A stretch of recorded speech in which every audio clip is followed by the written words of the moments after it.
Welcome back to Speaking Sidemount. I'm Steve Davis.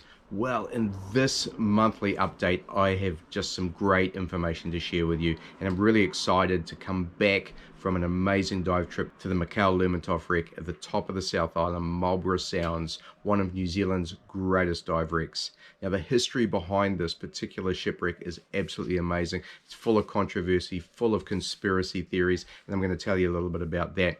But the thing that I'm really excited about is to be able to share with you a little bit about exactly how you dive a shipwreck for the first time. And by this, I mean a real shipwreck where it's not purpose sunk, it's not sanitized. This is a wreck that went down, if you might say, by natural causes, and we'll go through that in a bit in a moment. But what I want to go through is exactly how we planned our dives on the Mikhail Lermontov, how we executed our dives, so you can get an idea what it's like to do advanced wreck dives and to do progressive penetration in a safe way, such that you can execute some really, really cool dives, but at the same time maintain your safety and maintain your ability to exit the wreck. So first, a little bit of history, and I want to start by saying that I recorded a really great segment while I was down there on the boat, and I'm going to give you a little picture of it right now to give you an idea what that was like and why I'm not going to... Hey, welcome back to Speaking Sidemount. I'm Steve Davis. Well, here I am again in the Marlborough Sounds, this time in Port Gore, the site of the Lermontov wreck, one of the greatest wrecks that New Zealand has, and really a pretty unknown story, I guess, in most of the world, about a maritime disaster that occurred here in 1986, because the wind was howling on the day that I tried to record it and the audio quality was simply not good enough. So I'm really sorry that didn't work out, but in a way it's been a great thing, because what I've been able to do is, while I was thinking about how I replace all of that footage that I did on the boat while I was there, I came up with the idea to show you the process that we went through to actually execute our dives. And I think that's going to be a better monthly update than just giving you a bit of an overview on what it was that we were doing. So firstly, the history. The Mikhail Lermontov wreck. Mikhail Lermontov was really the jewel in the crown of the Russian cruise fleet in the 80s. It had been refurbished about 15 years before 1986, in the late 70s. It was a beautiful ship, relatively small by modern standards, and on the day that it was sunk there was about 700 passengers on board, not sure how many crew, but by today's standards we have many thousands of crew and passengers on board. It was a relatively small cruise liner, but it was really highly regarded. Number one, the Russians were amazing hosts and they put on great shows, great food, and so it was a really good experience for the passengers. But number two, it was really, really small, and by today's standards, as I said, so it was a really cozy, kind of more boutique-y type environment and feeling for the passengers, so I think they really enjoyed that.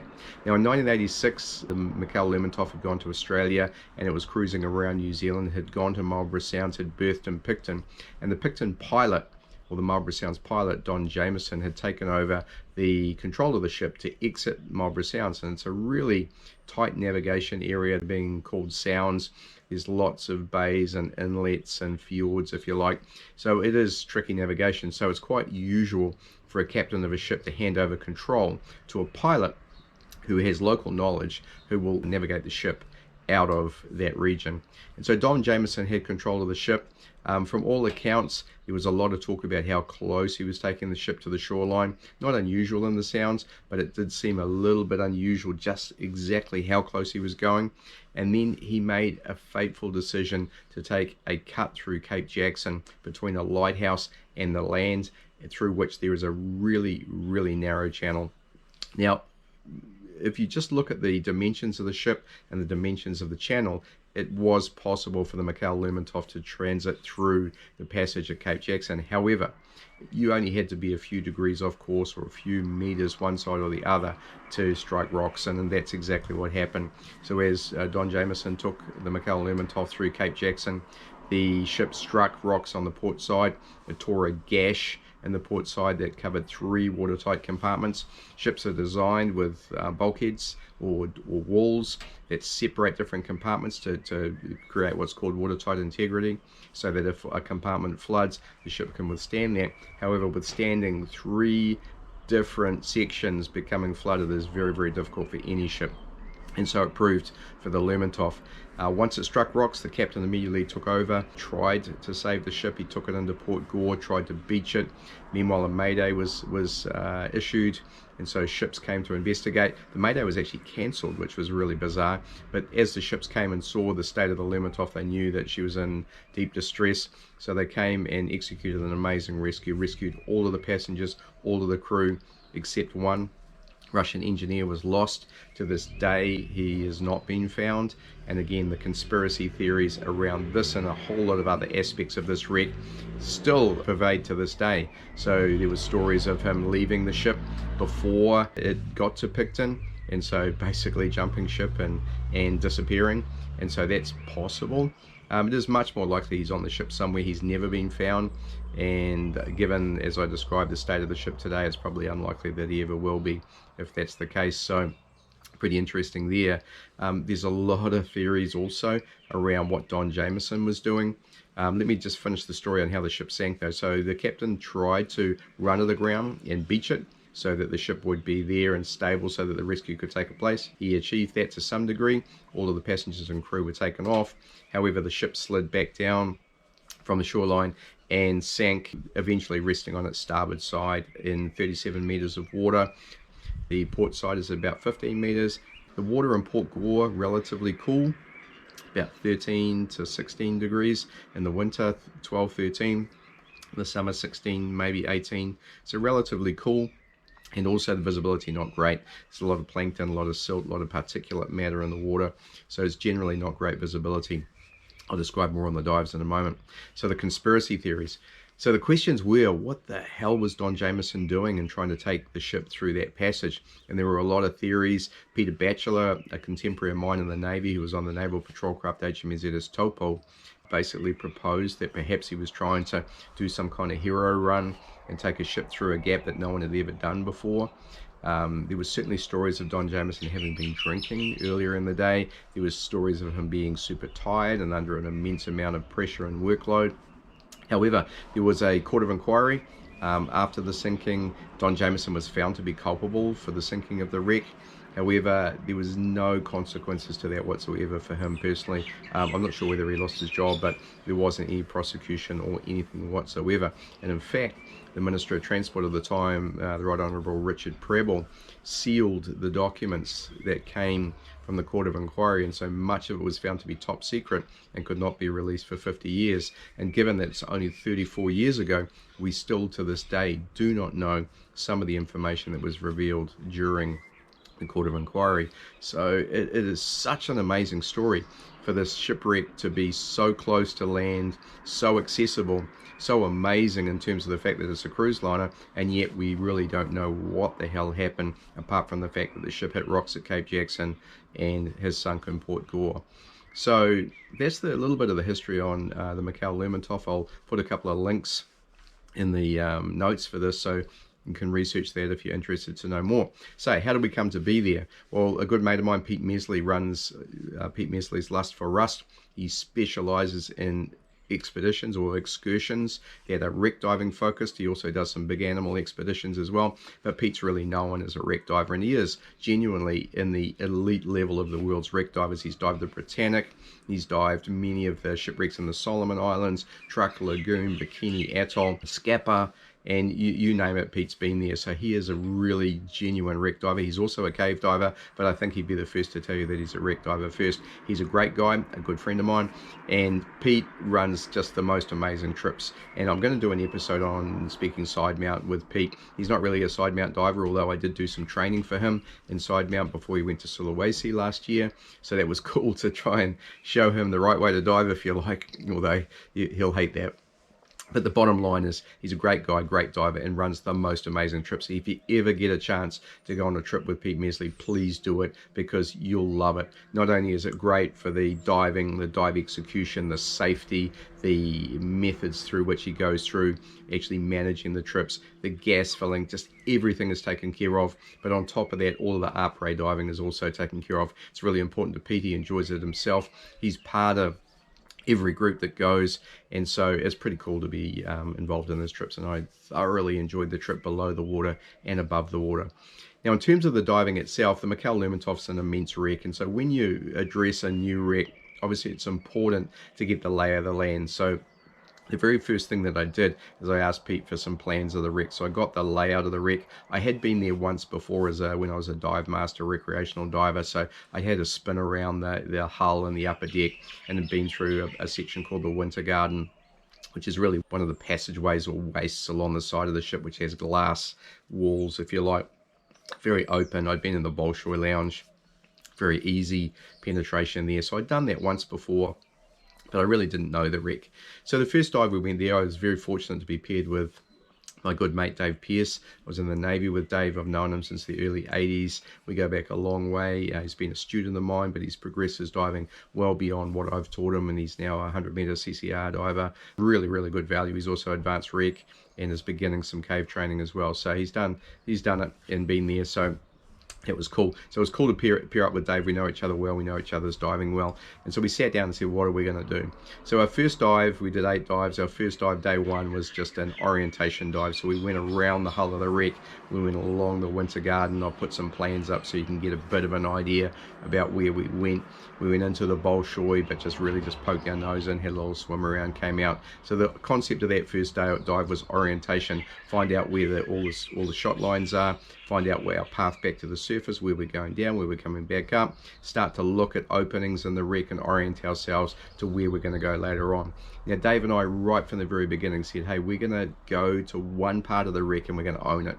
So rather than going to this wreck, which is immense, and then going, let's kind of do a little bit of everything, we decided, now let's set a target. Let's set a target to go to one place that's really, really cool, and let's own that place. So let's do it so that's the whole project, is to get to this place.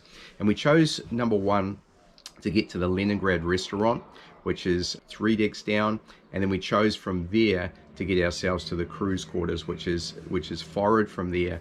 And one of the interesting aspects about that is that it goes past an area where a friend of ours got lost a couple of years ago, and was very fortunate to be rescued from that situation. That's another story. I can again put a link to some information that Pete Mesley's put out about that.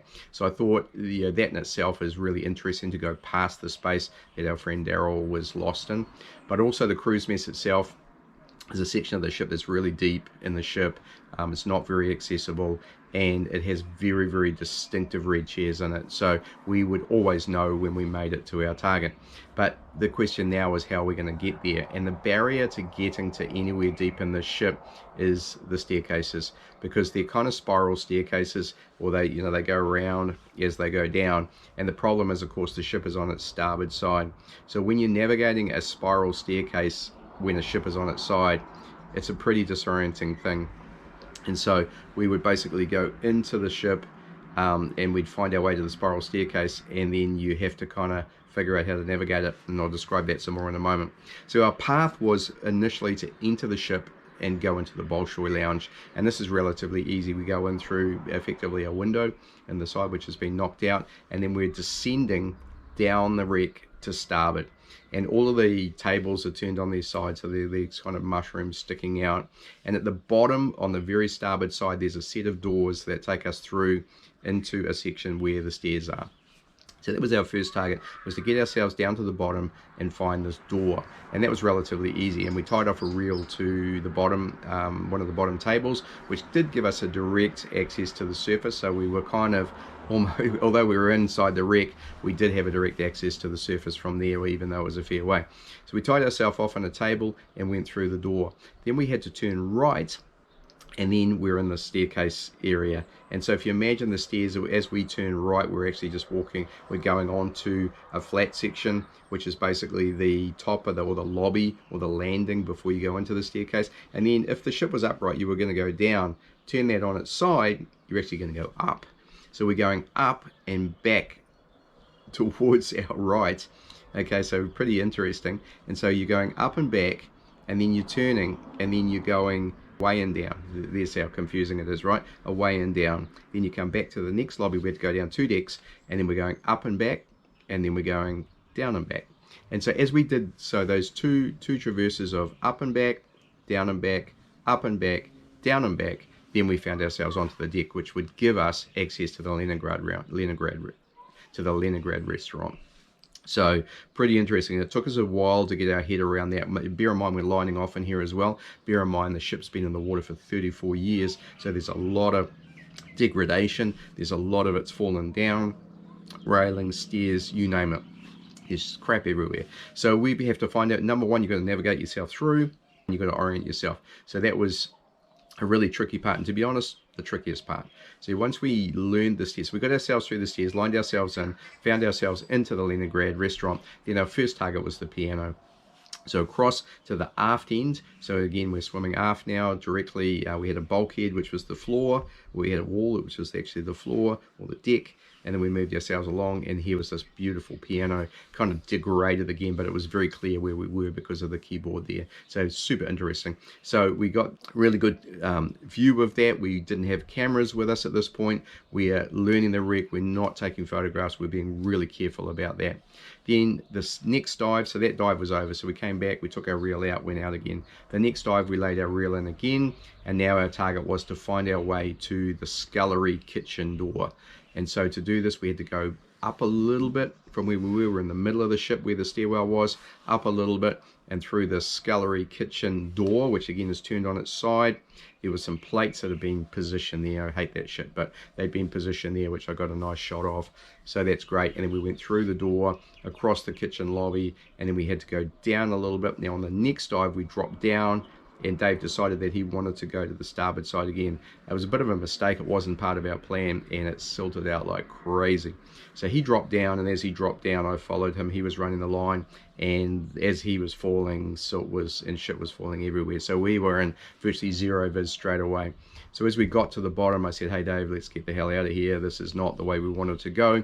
So we came back up, and immediately I didn't have the line. Now one great thing about wrecks versus caves is that you have the lines of the wreck as your navigation references as well as the line.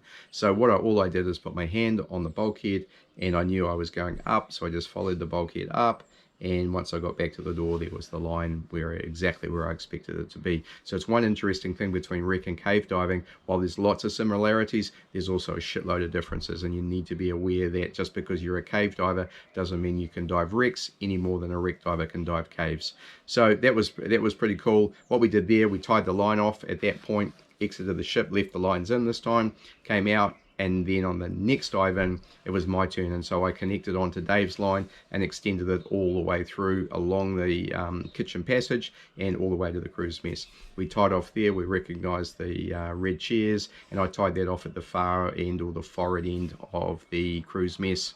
We came back along that line, and when we turned back, hey presto, all the way through the kitchen lobby is about 30-60 centimeters, 2 feet of silt. And it was again complete zero viz. This time we had the line. Again, we had the lines of the wreck, so we were in a rectangular passageway.